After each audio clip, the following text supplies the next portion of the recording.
तो फाइनली आज से स्टार्ट हो चुके हैं मेरी बेस्ट फ्रेंड के शादी के फंक्शन। तो आज होने वाला है महिला संगीत उसके घर पे। तो इसलिए मैं सुबह सुबह शिवानी के घर आ चुकी थी। यहाँ पे थोड़ा वैक्सिंग वगैरह हमें करवाना था, तो उसने अपनी एक फ्रेंड को बुलाया, उससे पूरा पार्लर का काम आता है। तो हमने वैक्स वगैरह कराई। आंटी ने बना रखी थी मिले पराठे, मैंने वो खाए। फिर चले गई थी मैं सरिता के घर पर, जिसकी शादी होने वाली है, उसका कुछ सामान लाना था। तो हम दिन के 1 बजे मार्केट से आ रहे थे। फिर घर आई मैं फटाफट से नहा धो के यहाँ पहुँची सरिता के घर पर, क्योंकि हमें 3-4 कॉल आ चुकी थी, हमने डांट खा चुकी थी अपने बाटे की।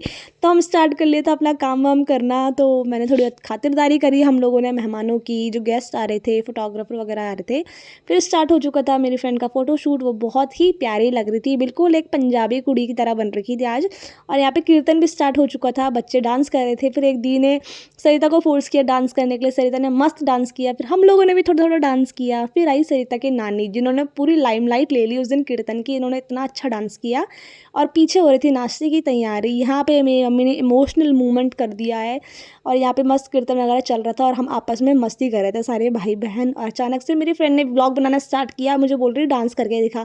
फिर मैं सरिता नाचने लग गया यहाँ पे। फिर मेरी टर्न आई तो मैंने कहा तू भी नाच चल। तो मैंने उसका व्लॉग बनाया और वो यहाँ पे मस्त नाच रही है अपना घाघरा घुमा घुमा के। फिर उसके बाद थोड़ी बहुत रील्स वगैरह हम बनाए थे सरिता की, और कुछ ट्रांजिशन हमने बनाए अपने, जो कि जल्द ही मैं इंस्टाग्राम में पोस्ट करूँगी। और फिर कीर्तन खत्म होने वाला था तो हम अंदर आ गए, क्योंकि ठंड लग रही थी बाहर। तो यहाँ पे फाइनली कीर्तन वगैरह खत्म हो चुका है, आरती वगैरह हुई, अंकल आंटी ने आरती ली। फिर यहाँ पे देवता वगैरह भी नाच रहे थे बीच में। तो फिर आरती लेने के बाद सब कुछ हो चुका था, कीर्तन समाप्त हो चुका था। अब बारी थी प्रसाद की। तो प्रसाद वगैरह लाए हम नीचे से फटाफट, यहाँ पे प्रसाद वगैरह बांटा। और यहाँ पे आंटियाँ रील्स बना रही थी। तो प्रसाद खा के हम नीचे आ चुके थे। जो जो कीर्तन में आए थे उन सभी के लिए यहाँ पे नाश्ता वगैरह लगा हुआ था, तो सब कीर्तन में नाश्ता खा रहे थे यहाँ पे। और इन लोगों का हमने वेट किया कि हम सब बाद में खाएंगे, ये लोग पहले ही ठूसने लग गए। फिर फाइनली मेरी बारी भी आई तो हमने भी खाया। फिर हो रही थी यहाँ पे रात के खाने की तैयारियाँ। हम गए किचन में, हमने कहा कुछ काम वगैरह है तो हम कर देंगे। और मेरी फ्रेंड शिवानी घर जा चुकी थी, उसे हमने दोबारा कॉल करके वापस बुलाया है। तो यहाँ पे उसे मेरा भाई बोल रहा था कि भाई पैसे दे रैपिडो के, मैं तेरे को लेके आया हूँ।